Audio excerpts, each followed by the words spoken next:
Hello guys, দেখো আমি কালকে রাত্রে 12টার পরে আমার গোপালকে মানে গোলুকে আমি দেখো ওর দিদি এটা দিদি সব করেছে, অভিষেক করালাম। দেখো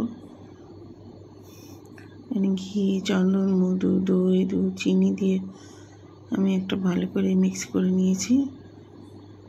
ওর দিদি আর আমি ভালো করে দেখো গোলুকে ভালো করে সারা গায়ে মাখি দিলাম, গাটা একটু ডলে দিলাম ভালো করে। পাশে নন্দু আছে। এবার স্নান করানো হচ্ছে আমার গোলুকে। দেখো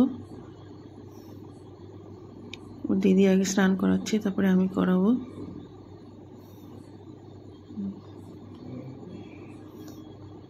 নিচে নন্দু আছে। দেখো আমাদের অভিষেক করানো হয়ে গেল। এবার ওর দিদি দেখো ওকে নতুন জামা পরাচ্ছে। আমি এর আগে বলেছিলাম তোমাদের গয়না পরেই দেখাবো। আমি দুপুরে দেখিয়েছিলাম, গয়না পরে দেখিয়েছিলাম সবাইকে। তোমরা সবাই খুব পছন্দ করেছো। জায়গায় বসিয়ে দেওয়া হলো। এই দেখো এটা ছোট আমার নন্দু, ওকে জামা পরাচ্ছি। এটা একদমই ছোট, এটা দেখাই যায় না আসনে বসালে, ওই জন্য আমি ওর একটা পিতলের সিংহাসন ছোট্ট আছে, ও ঠাকুমা দিয়েছিল, ওটাতেই আমি সবসময় বসাই। এই দেখো আমি এটা সীতাহার পরাচ্ছি আমার গোলুকে। চুড়ি পরানো হলো, মাথায় মুকুট দেওয়া হলো, দুটো মুকুট পরানো হয়েছে।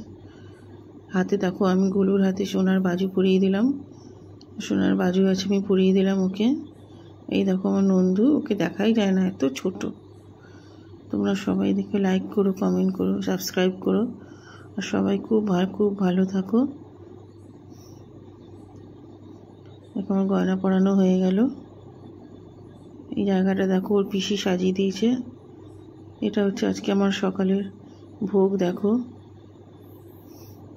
ঘরটাকে পুরো বেলুন দিয়ে, ঠাকুর ঘরটাকে পুরো বেলুন দিয়ে সাজিয়েছি।